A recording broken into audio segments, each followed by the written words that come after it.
السلام علیکم ناظرین، سبسکرائب کریں قرآن حدیث انفو چینل کو اور بیل آئیکن کو دبائیں تاکہ جب بھی ہم ویڈیو اپلوڈ کریں تو آپ کو نوٹیفیکیشن مل جائے۔ دیکھیں، میں نے تو ابھی تک جو پڑھا ہے نبی صلی اللہ علیہ وسلم کے دور میں ابھی مجھے نہیں ملا کہ کسی صحابی کو شوگر ہوئی ہو۔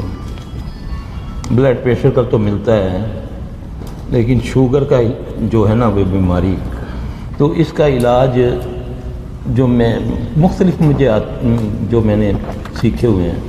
ایک تو میں نے اپنے پہلے بھی یوٹیوب پہ آپ نے پروگرام دیکھا ہوگا کہ اس طرح اپنی اس انگلی کو پکڑ کے جس کو شوگر ہے تو وہ یہاں سے پکڑے گا، ایک بار پڑھے گا سبحان اللہ والحمدللہ ولا الہ الا اللہ واللہ اکبر پڑھ کے، لا حول ولا قوت الا باللہ بھی پڑھ سکتا ہے۔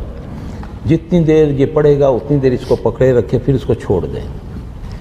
پھر دوبارہ پکڑنے سے پہلے پھر یہی کہ سبحان اللہ والحمدللہ ولا الہ الا اللہ واللہ اکبر ولا حول ولا قوت الا باللہ العلی العظیم، پھر اس کو پکڑے، پھر یہ پڑھے۔ ایسا عمل وہ 5 منٹ کرے۔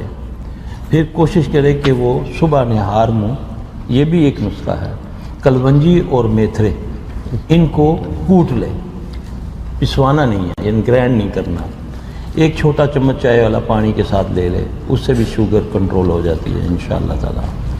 دوسرا دھنیا سبز جو ہے، اس کا اگر وہ 3-4 ٹہنیاں لے کر ٹہنیاں سمیت اس کو گرینڈ کر کے عصر کی نماز کے بعد جب پیٹ خالی ہوتا ہے، کیونکہ زور کے 2 گھنٹے بعد پیٹ ویسے بھی ہضم ہو جاتی ہے ہر چیز، تو اگر وہ 1 گلاس پانی کا دھنیا سبز کا لے گا تو انشاءاللہ تعالی شوگر اس سے کنٹرول ہو جاتی ہے اللہ کے حکم سے۔ باقی اللہ شفا اللہ کے پاس ہے۔ یہ مجرب طریقہ ہے یہ والا، یعنی کہ مصنون نہیں ہے، نبی سے یہ ثابت نہیں ہے، یہ تجربے سے بتا رہا ہوں۔